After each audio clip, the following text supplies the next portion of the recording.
All right, Kevin back with you for another episode of the $1 Million Relationships Podcast. And today I am here with Nick Rodrigues. Nick, welcome, man. I'm so excited to have this conversation with you today. Thank you so much for having me, Kevin. I'm really looking forward to this. Absolutely, me too. So I want to start. I want to start by giving a shout out to Nicole Slade. Um, I met Nicole through her brother-in-law, Nate. And then I met you through Nicole. And what's really cool, Nick, is I do this thing called a virtual roundtable where I get amazing entrepreneurs together and facilitate relationships and stuff. And and I've been kind of showing Nicole how to do that a little bit. And so she ended up hosting a virtual roundtable. And she's like, well, Kev, why don't you come and you join us too? So you can kind of experience it and just get a feel for what I'm doing. And I'm like, sure. And then that's where you and I met, Nick. And Yes. and there was like three other guys, two or three other guys that were on that roundtable and stuff. And it was such a cool experience. And you talk about just such an amazing example right there of the power of right relationships. And you and I just kind of made this connection. We've been in touch ever since and doing some kind of cool things. I made got to introduce you to a person or two, and man, Nick, I just love who you are and how you show up. And so I'm totally stoked to have this conversation with you today. And what I want to do is I just want to start by turning it over to you. So we can set a little bit of context and you can talk about, what you guys do, who you serve, what inspires you most about the work you do and the impact you're making in the world. And also give us some backstory because I want to hear your story too, Nick. And I want to share that with folks. Most definitely. I'd like to start by saying my name's Nick Rodrigues. I'm the CEO of Inverted Ventures. We're a single family office that invests both in liquid cryptocurrency trading as well as we run a venture capital fund underneath the larger umbrella organization of Inverted Ventures. Okay. Inverted Ventures all started with a conversation between my dad and I. My dad was in the process of wanting to sell his business. Um, he wanted to sell his energy business he had been growing since the mid 90s. And he kind of came to me and said, we've had a lot of investments we've put together over the years, and they're all kind of segregated into all these buckets. And him and I like to use the term shiny object syndrome, that we get excited about something, we invested, but he came to me and said, can you take a look at everything we have so far and just give me your take on everything that we have within the portfolio?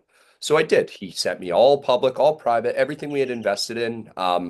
And I kind of gave him a ranking chart of just about everything that we were invested in. And what I told him was, hey, I think, there's some good here. There's a lot of cool stuff we've invested in, but I think if this is your vision, you want to build towards something that's going to uh, really forward look towards what we really have a passion for and being able to allocate capital to that, we need to kind of become a little more focused.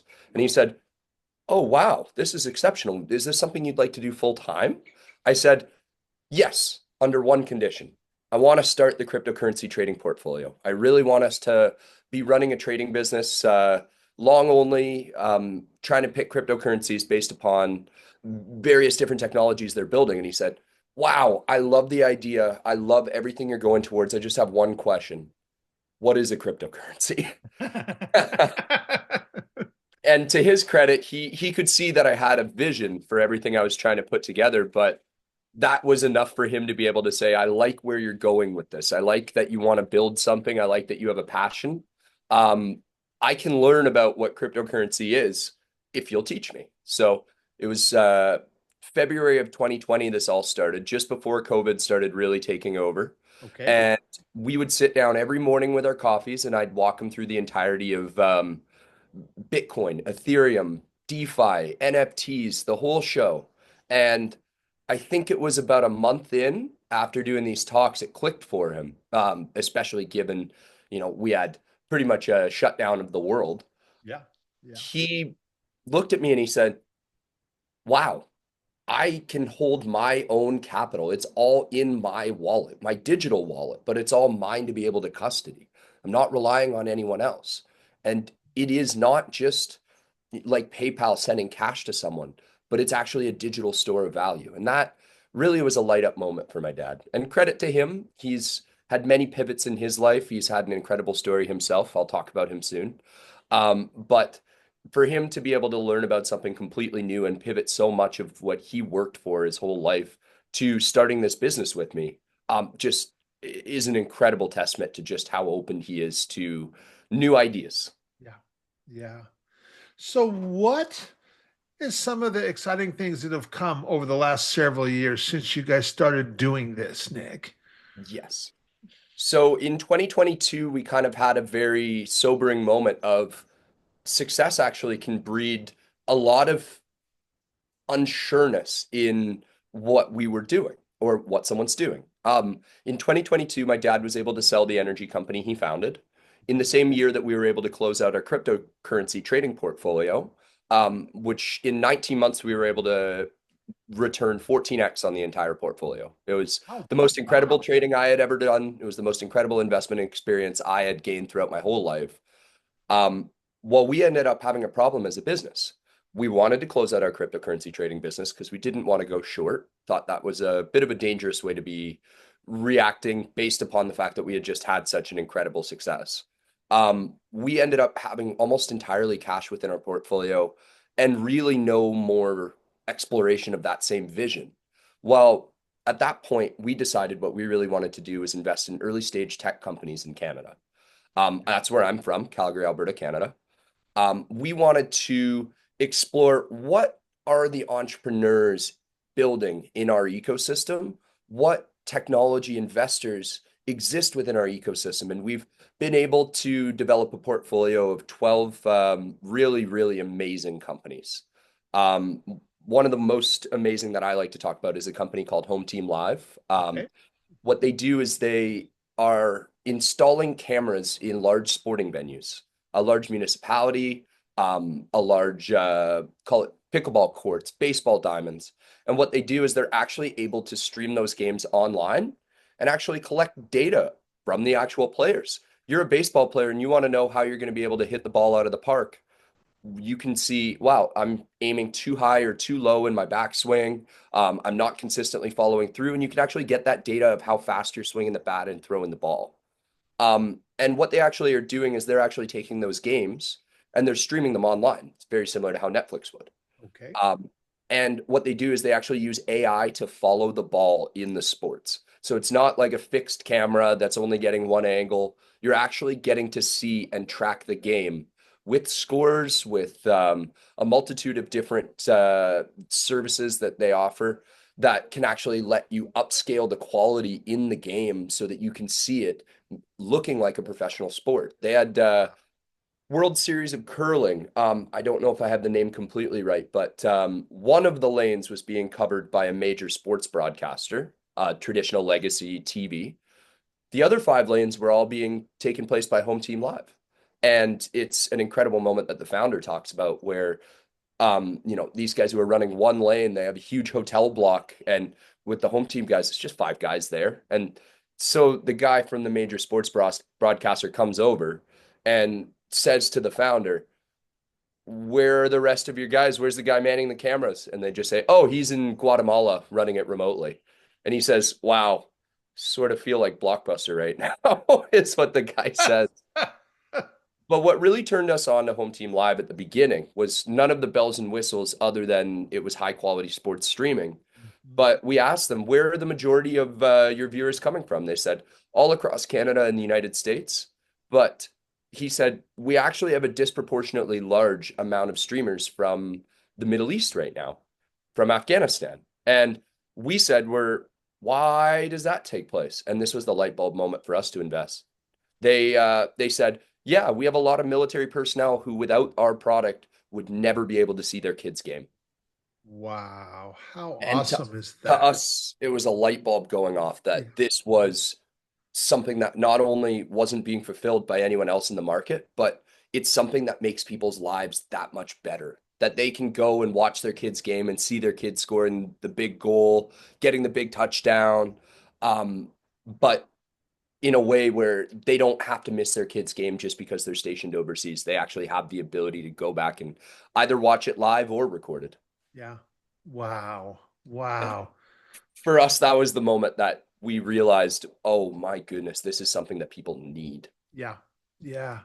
You know, it's interesting. I don't know what platform it might have been. So a buddy of mine, Mhm. he's a single dad, and he has his kids, like him and his ex-wife, they kind of split it up 50-50, really. And so, but the two boys, they're in baseball. And so a few weekends ago, I went up to see one of their games and stuff, and but then the next weekend was not his weekend to have them, but they had a game that day, and so but he was showing me on his phone they were playing live. And he was showing me the game. He's like, so I can keep track. I can see everything, even though it's not my weekend to have the boys. I can watch them play their game. And I'm like, wow, how cool is that? There's a very good chance that it was Home Team Live as they have a partnership with Little League International. Okay. Okay. So for your friend's kids' baseball game, the odds are very good that it was Home Team Live that they used as a service. That's one of Wow. the biggest Wow. sports they're expanding into. Baseball, football are two of the largest. They also Okay. partnerships with USA Flag Football, USA Okay. Football, Uh-huh. the National Yep. Flag Football League. Yep. Um, Wow. they're just an incredible company, and that's what we really do at Inverted Ventures. We finance paradigm shifts. We like to look into the exponential change in technology, things that will radically change the human experience in legacy industries. So industries that are very slow to adopt said new technology. We love backing founders that build it because the large, slow-moving companies in those areas, in food tech, in restaurant tech, in agricultural technology, sports tech, streaming tech, the only things we really don't enter into are biotech and pharma. Yeah. We just don't have the bench strength to be able to go into the med tech side of things. Yeah. But we really focus on areas where there is radical change taking place, and we want to back those founders. And a lot of what we do is we start building with Canadian companies early. We actually spend a radical amount of time doing due diligence 2 months before we would consider an investment in a private company of just learning everything, background checks, reading every social media post a founder's ever had, because no matter how great your idea is, it's the founder that's really who is going to have the tenacity when things get good or bad to just keep driving further. So Yeah.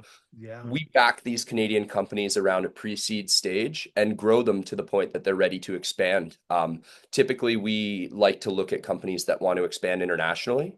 The way that we look at that is no Canadian company truly finds a radical amount of success without having a US expansion. The market's that much bigger. It's the largest market.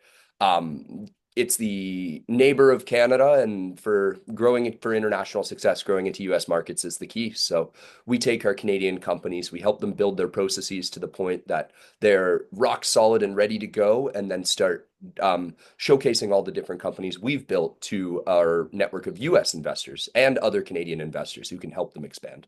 Wow. Wow. That is brilliant. Wow. Wow. Wow. Yeah. Very cool. Well, okay. So we've done a really great job here, Nick, of setting some context. So now the listeners have a good idea of what you're all about and stuff. So I'm going to switch gears slightly. And so I'm going to reiterate the question around relationships for the benefit of our listeners. So, Nick, have you ever met or been introduced to a person or persons who completely changed the course of your life or your business, so much so that much of what you have today would not be possible if not for this person or persons? And Nick, I'm totally stoked to hear your story and your experience around this topic of relationships. Most definitely. And I can say that there's a few relationships of my life that have really led to where I am and where my business is, where my family's gotten to this date. Okay. All right. Really excited to explore those. I'm gonna start by talking about my parents. Okay. My dad he was born in Chittagong, Bangladesh. And Bangladesh at the time he was born was going through a civil war. It was actually part of the nation of Pakistan. Um, Pakistan basically held Bangladesh as almost their colony on the other side of India. The biggest reason that they were a part of Pakistan is during the partition of India, when they got their independence from Great Britain, um, they actually decided, okay, we need to have a state for the Muslim majority people and a state for the Hindu majority. India became the Hindu majority state, and Pakistan became the Muslim majority state. Okay. Now, during this civil war, this conflict where the Bengalis wanted to fight for their independence, my family was in a very strange position because we're Roman Catholics. We descend from the Portuguese settlers that came on Vasco da Gama ships when Portugal was establishing colonies around the Indian Ocean and eventually Indonesia. So we didn't really fit into this big separation of Hindu nationalists or Muslim nationalists trying to get their independence. We're an old legacy of the colonial period.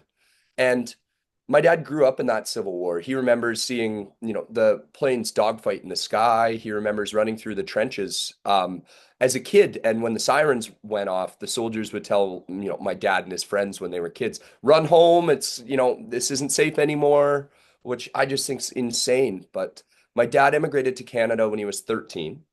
And I would call his story, though we're Canadian, I would still use the words, he is the typical American dream story. Moved, worked incredibly hard, got his accounting designation, worked incredibly hard at at an energy company that he had gotten a job with at the time. And they approached him and said, actually, I am sorry to tell you, you are no longer working for accounting. You are too loud. Please report to sales. And so he ended up building this incredible sales and marketing career in the energy industry. And eventually his his boss's boss got sacked. And now we kind of come into a point talking about just how incredible the tenacity of my parents are. Um, my dad basically got his boss's boss got sacked. So his boss saw the writing on the wall that the new guy that comes in is going to start with all of his own new guys. My dad's boss was furious. And he came into my dad's office and he said, screw this. I'm done. I'm starting my own business. I'm not doing this anymore. Are you coming with me? And my dad said at the time, I will come with you, but only if you make me a partner. And he said, oh, I'm so mad at you for saying that, but you're so talented and you know your worth that I know that you're the right person because you said that. And, my dad at the time didn't really, he was still taking care of his parents. He didn't really have a lot of money to explore this. He had been dating my mom for 2 years at the time. And my mom had built a great career. She was an in-charge flight attendant for Air Canada. She was not routinely, but she was regularly winning awards. She won an award for the best flight attendant Air Canada had at that time. Wow. Got flown to Montreal to meet the CEO. But the point is, she owned two condos, one in the city, one in the mountains for skiing. And the second she learned about what was happening for my dad, and he had received his notification of, you want to be a partner, this is what you got to put into the company. And my dad didn't have the cash to do it. And my mom said, I'm your partner. I believe in you. She mortgaged both of her properties to be able to help my dad start his company. And they said together, no matter what we do in life, we're going to be 50-50 partners. And to me, the way that they had done my entire life, being 50-50 partners in everything they do, and, always trying to teach me it's not what you do, it's giving 100%, 110% in no matter what you want to try at, what you want to learn. You give it your all. So both of them had a tremendous amount of risk, that they were not risk adverse. They were very, very risk on and willing to take a chance. And my mom knew that it was believing in my dad, that he was always going to give 110% to build this business. And, 26 years later in 2022, that's when they sold that business. Okay. And again, all of it built up. They were 50-50 partners. They are 50-50 partners in everything they do. So Wow. What a that's the beautiful story. so from third world emigrating to Canada to building up and getting a solid career started to eventually making the transition to starting his own business and giving 110%, and my mom coming along with saying, I'll mortgage both of my properties. They weren't married at the time. They were just dating. They were dating for 2 years, but it was just such a strong relationship that they knew that, yeah, we can build this. We can do this. And they really built an incredibly successful company. So I wanted to talk about them as, the ultimate idols of mine, that every business I build, everything I've done in my entire life wouldn't be possible without my parents consistently building me up and showing that, hey, it's not what you do, it's how you do it, and it's the relationships along the way, just as you know very well. I Um, love that, Nick. And I'll tell you, there is no hiding your love and admiration and respect for your parents. Man, I love that, Nick. I mean, thanks so much for sharing all that. That is so awesome. I truly just have an incredible amount of admiration for them Yeah. and what they've been able to do in their lives. I want to talk a little more about the relationships I built in the business world, and a few relationships that became just so consequential in what we were able to create at Inverted. And, Okay. I can tell you, as a matter of fact, to your question, I would not be where I'm at today without these people. So I want to start with talking about my dad's business partner that came in later into the business. He wasn't there at the founding of my dad's energy company, but he's the hired gun my dad brought on to take the company to the next level. This is another credit to my dad, is he knows when it's not the best for him to be the one building it. And he can leave his ego at the door and realize that he can bring somebody else who knows, who's smarter in that discipline. That was always a huge skill that he had, was hiring great people. And one of those people was a man by the name of Russ Duffy. Russ was my boss when I worked as a co-op student for the business. Okay. And what Russ was able to do was transform the way the company hedged, expand the kind of deals they did, put assets and infrastructure in the ground that would develop into something that was absolutely massive compared to the way that deals were done one at a time back in the day, and leveraging those assets. Well, I went into the company, and at first I was working for his VP, so his number two, working at the Okay. company. But I did do a lot of work and spoke a lot with Russ at the time too. But I walked in that day on my first day, and quite literally, while Rob, the other boss, was having a conversation with the marketers, and on the phone with a client, holding his finger up at me, saying, just wait at my desk. He's having these two conversations. Yep, I need you to buy at this price, Conway plus two. Oh, is that number going to work? Mark, is it going to work? Having that conversation, holding his finger up. And then he puts it down on my first day, and he says, Nick, I need you to build a historical pricing model for these various commodities. I need it to be able to, by the time I ask when it's ready, have on my desk a price graph between these two different commodities. And I need it to be ready in 5 minutes after that takes place. Go. And I looked just like a deer in the headlights at him, just, and he says, any questions? I'm thinking to myself, I'm like, do I have any? And it was just 100% into the fire, into the frying pan. I know I got the saying wrong, but it was just, hey, this is it. You're either going to sink or swim. And I Mhm. knew at that point, I'm like, all right, I guess I got to start building. And I go to my desk and I start sketching out all these designs. And later I come to find out that they actually didn't know how to do this stuff. And they just wanted me, a set of fresh eyes, to learn the business and be able to actually build these models for them. Later, I ended up going and scoping the processes of every different employee within the company. And I would interview every employee. And there were, I believe, 20 some employees, and being able to graph in the chart exactly what they do to identify, um, are there any inefficiencies? Are there any processes that we don't have? And to Russ's credit, he spent years sitting down teaching me about commodities trading, teaching me about global markets, teaching me about all kinds of different areas. He even started having massive debates with me um, about actually the legalization of marijuana and what that had for trading, public stock trading, as an opportunity. And I brought it to him as a tremendous opportunity, I thought. And his first reaction was, yeah, yeah, yeah. You think you're going to make money trading weed stocks? Like, come on. Like, what are you doing? And then 3 days later, does not look me in the eye, does not say a word to me. But as he's passing by my desk, he slaps a magazine down open and just walks away. And it wakes, like, obviously I'm not asleep, I'm at the office, but it just, whoa, what's going on? What happened? And I open it and it says, cannabis investing, the next frontier, question mark, a big 2-page ad in a business magazine. And I knew at that point that was Russ giving me the okay, you're on to something here. Like maybe this isn't as crazy as I first thought. And this was again to something I want to say is common among all the relationships that really have made a foundation for where I am today. Um, it's the openness of being able to tell me this is something I think you're incredibly wrong about.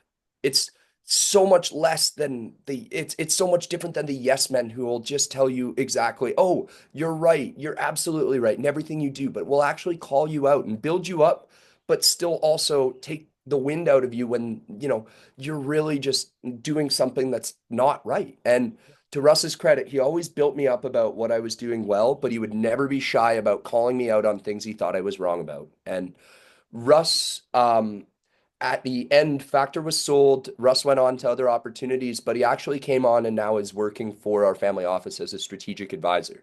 He's Oh, always okay. been a mentor for us. And he's always been a big part of, my dad's success and his businesses that he created. But what an incredible testament to the relationship we had that it Yeah. started with me learning from him as a co-op student, and he believes in what we're doing so much that he's come on as a strategic advisor for us. It's truthfully one of the relationships that has built me up to where I am today, and I wouldn't be where I am without Russ Duffy. And, Wow. That's awesome. That's awesome. and now, So oh, go go ahead. ahead. I was gonna say there's Okay. one other relationship I really want to talk about, and that's my business partner, Craig DeCruz. All right. He, in a very similar way, for years before we ever did anything together, I would tell him about all my ideas, cannabis investing, trading crypto, whatever it was, all of it. And Craig was the only person who I could sit down with, other than Russ and my dad. Those, I guess, all those are the people. But I actually would sit down with him and he would go through line by line of everything that he would quote unquote call me stupid about. He's like, great, I love that you're approaching this. Here's all the reasons you're wrong. And his ability to just cut the no, your family, any of this, and actually just give me down to brass tacks a detailed analysis of everything that was going on is still today why our investment process works is Craig and I frequently get into very heated discussions about everything, politics, wrestling, football, anything. And we'll just get into arguments to the point we were at a conference once doing this, having an argument about, whether realtors were even necessary in this future world. And at the end of it, people were coming up to us saying like, "Oh my goodness, is your relationship okay? Are you guys okay?" And him and I just burst out laughing because we know that what makes our relationship so special is we can challenge each other and roast each other as much as humanly possible, but it's actually to build each other up, not to take us down. It's to make us stronger, to make our investments that much more concrete that we made the right decision. I use an analogy of blacksmith. The best and most incredible steel that the blacksmith will ever make is because it's been pounded over and over again with a hammer and an anvil on the anvil. Um, I think investments are the same. If you have somebody telling you over and over again why you're making the smartest decision ever, you just have a yes man, and they're not actually challenging your perspectives whatsoever. Yeah. But having someone who can come in and do that, like Craig, and talking about how incredible it is, he's never had schooling for investments in his entire life. What his career was before he came on was being an executive chef for hotels and for eventually the University of Calgary. Okay. Well, he always talks in interviews about this, but he says, I often wondered for a long time why they brought me. I mean, I know I cook a great hollandaise, but that doesn't do anything about venture capital investing. But what Craig did in his time working for Marriott International, he was like a fix-it guy. They would call him into their venues all over North America, and he'd sit down with the executive chef at those venues, and he'd crack open the books. He's like, all right, like corporate called me in, things aren't going well. What are we going to do to fix it? Where are we at? What are we doing? And he would crack open the books. He'd go through all the accounting. He'd go through the menus. He'd set and basically do an entire fix it on those venues. And he was incredibly good at it. But that actual operations on the ground for something as low margin of a business as food, right? Being able to turn those into profitable ventures actually made him incredible at doing due diligence on startups. And at Wow. the same time, his love of playing poker He's an incredibly talented poker player, and he's probably mad that I'm, saying that on a podcast for the world to find out that he's not just, it's not just his good looks that lets him win the hands, but his risk appetite and ability to understand, okay, I'm weighting this amount of chips behind my decision made him incredible at sizing investments in our venture capital Yeah. portfolio. Yeah. And all these things together, he's a savant with math. He does implied odds in his head on the fly. I don't know how he does it. I'm incapable of doing that. But that's what makes us such great partners is I'm able to look at the macro and the whole global side of things and say, this is how we want things to work. And this is how we have to respond to the way that the global macro environment is. Yeah. But on his side, he cracks deep into individual companies and reads through those books and checks them all out. And just his ability to have pivoted his entire career from an incredibly talented chef. He just put on a dinner for all our LPs, a 9-course tasting menu with wine pairings it made 3-star Michelin restaurants I've been to look like McDonald's. And I Yeah. don't say that lightly. His chef skills are absolutely incredible. I have had the best meals of my life at his house. Wow.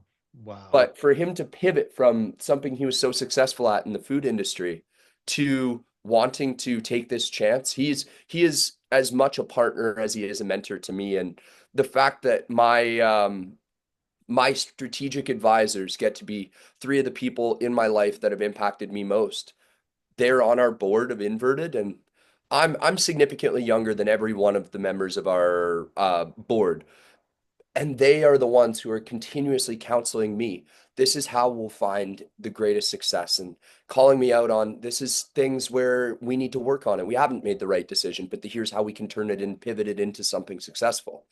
Having those guys that were mentors for me throughout my life, my dad, my first real mentor in the professional industry, and my first cousin, those relationships I have with them have really grown Inverted and grown me to a point where I feel excited every day about the fact that we're investing in incredible companies and building them.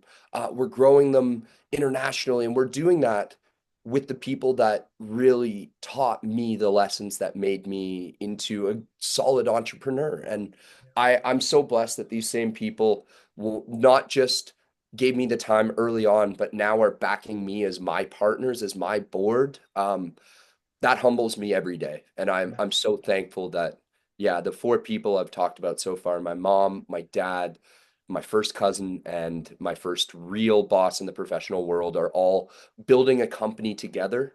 It's magical. Yeah. Wow. Wow.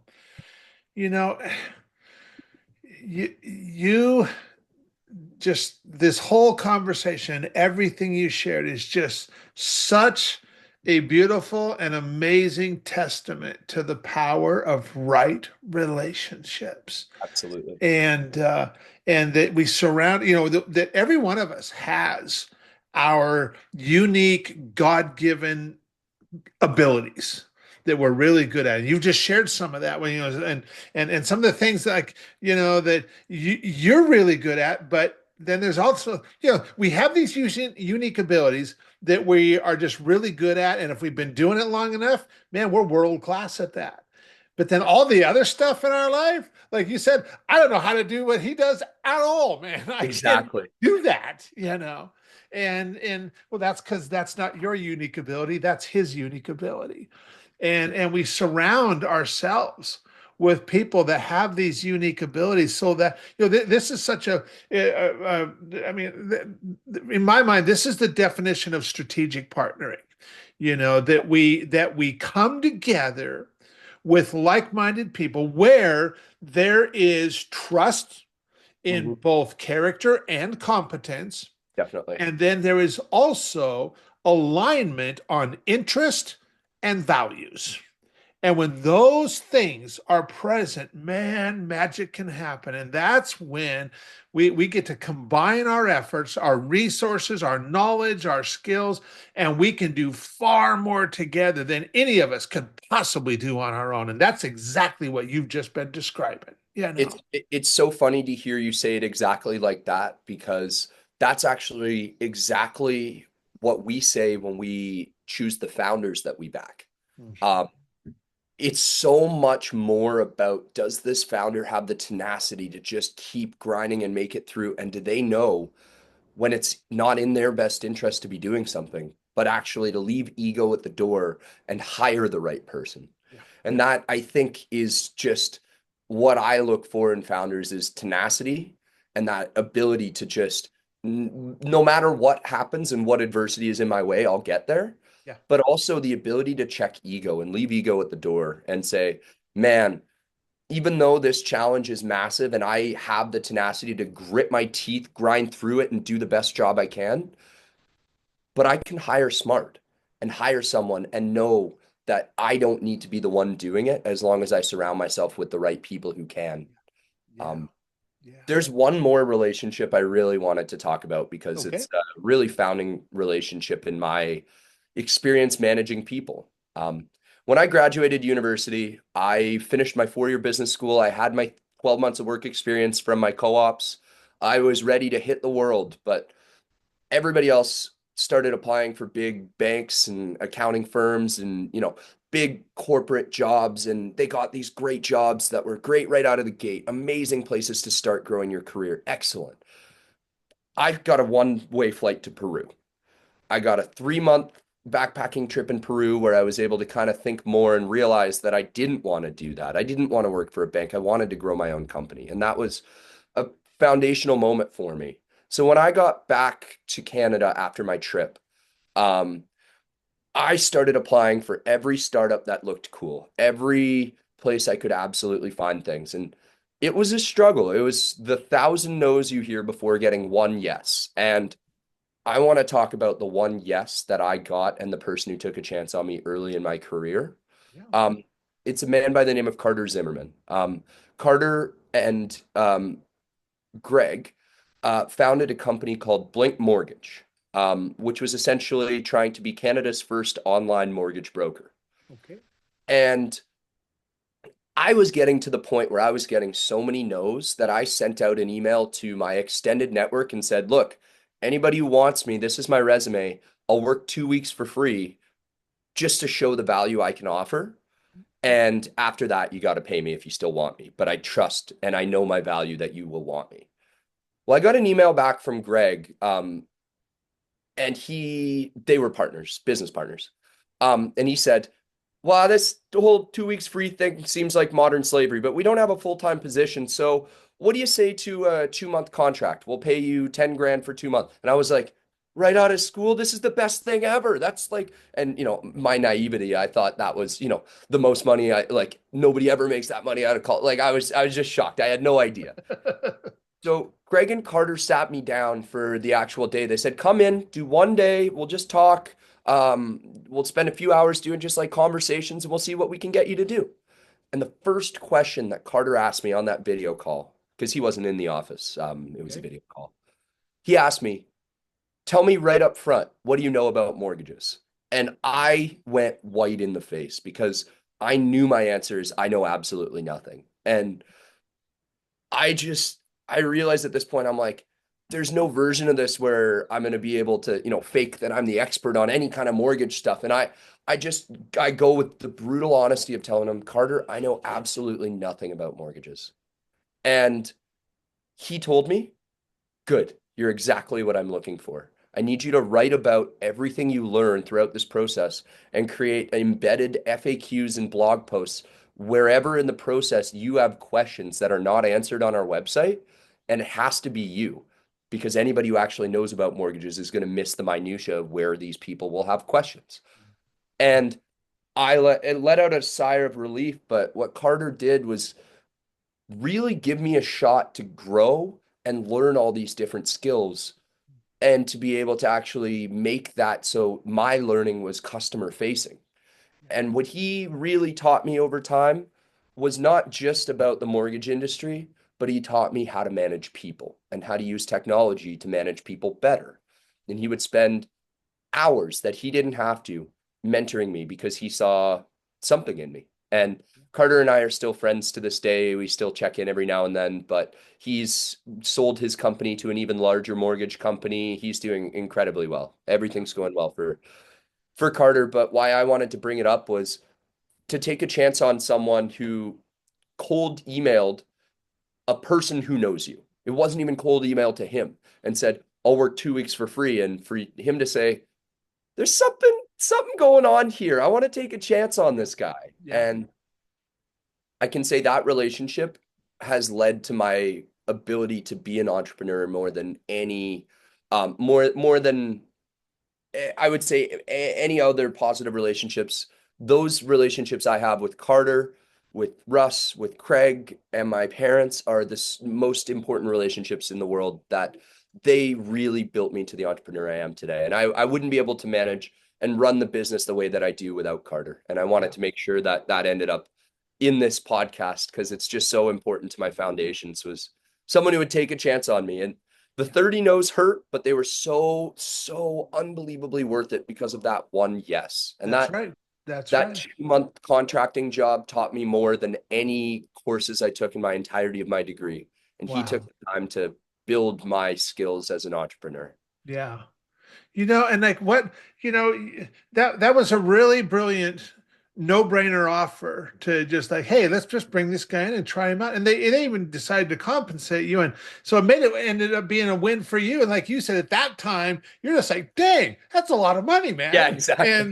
And to them, it's just like, this is worth a test to just try this guy out. But then, just being completely honest with him and just saying, Totally. you know what, I don't know nothing, and that ended up being your absolute best answer you could have come up with because, you know, Exactly. and honesty is always the best answer we can come up Totally. with, man. And And that's something that we've actually put into our governing principles. The first one, and I know because I sat out and wrote them all out, but the first principle, it's no assholes.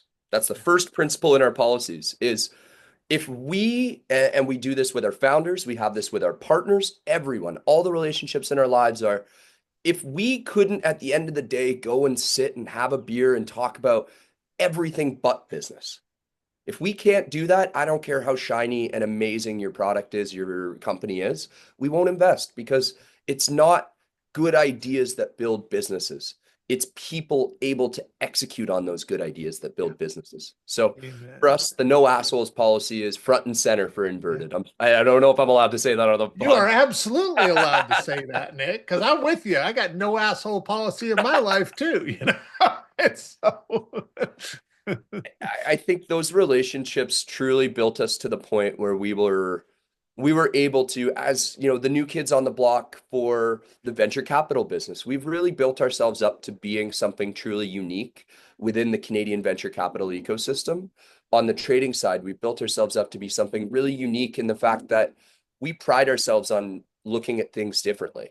Um, that's actually where the inspiration for our logo for Inverted comes from, the upside down I bicycle. love that upside down bike.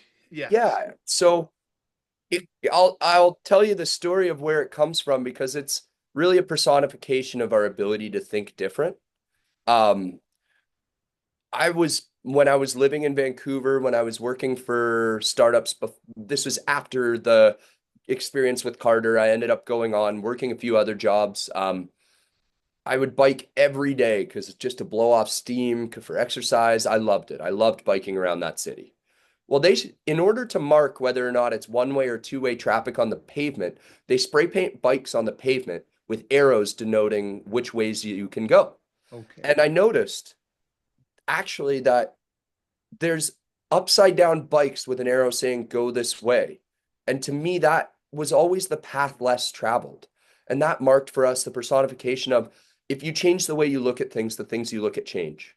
And for me, that was so much at the core of how I wanted to invest. Was we always wanted to be looking where other people weren't paying attention, to find, you know, diamonds that were in places nobody would search. Even Home Team Live, for an example, that company was founded in Regina, Saskatchewan, which we would honestly call the middle of nowhere in the prairies. It's like just north of the Dakotas in Canada. But people aren't looking there. People are looking at the big cities. People are looking at opportunities, and we're able to source what we do, both trading and investment, because we'll look at places where people just aren't looking. And I think that combined with our incredible due diligence process, which I'd love to give Craig a little more credit on that he pioneered um, from his years of experience, essentially doing that for large hotel venues Mhm. and pioneering our due diligence process that we take the extra time to look at companies. We look at companies that other people won't look at. We shoot for the stars with exponential thinking, but it's all people driven and relationship driven. It's Yeah. all about the founders, including our company as well. It's all about the people that drive us there. So Yeah. Yeah. I've been very excited to talk about this on your podcast since we met. And those are the This people. has been so awesome. This has been so awesome, Nick. You know, I the goal in hosting this podcast has always been twofold. For you, the guest, I want to give you the opportunity to, just honor some people in your life that have been so influential on you, and on the other side of it, for our listeners who are also entrepreneurs, founders, and CEOs, I want to just inspire them to place an intentional focus on creating more real, meaningful, and rewarding and profitable relationships in their own lives. And Nick, with your help, man, we totally delivered on that today. And I so I want to thank you for that. I totally love just who you are and how you show up. And for anybody sitting here right now going, man, Kev, I'm totally with you. I love the way Nick shows up too, man. And maybe they want to find out more about the work you guys are doing at Inverted Ventures and stuff. Any websites, any resource? I mean, I just want to make sure we get it right, and we'll include that with the show notes and stuff. Oh, most definitely. If you want to learn more about us, both on the trading side and the venture capital side and what we do, our website is invertedventures.com. Anyone who wants to shoot me an email and just chat, and if you feel you fit into the kind of people that we want to be around based on what we've said today, I'm Nick at invertedventures.com. Feel free to shoot me an email. I'd love to connect. Um, Awesome. on another side, if there's anyone who's really interested in investing in extraordinary venture capital founders, we very much grow our companies to the point that we want US investors who are strategic to help grow our companies. I'd love it if you came and got in touch with us. And on the other side, if you want to learn more about what we invest in as a fund and who we are, yeah, hit us up, nick at invertedventures.com. Okay. Perfect. Perfect. Well, Nick, thank you so much for taking the time to have this conversation today. Really appreciate it and really appreciate you, man. Appreciate you so much as well. Thank you, Kevin. It's been an absolute pleasure, and I treasure our relationship greatly. Thank you so much. Absolutely. Same, same.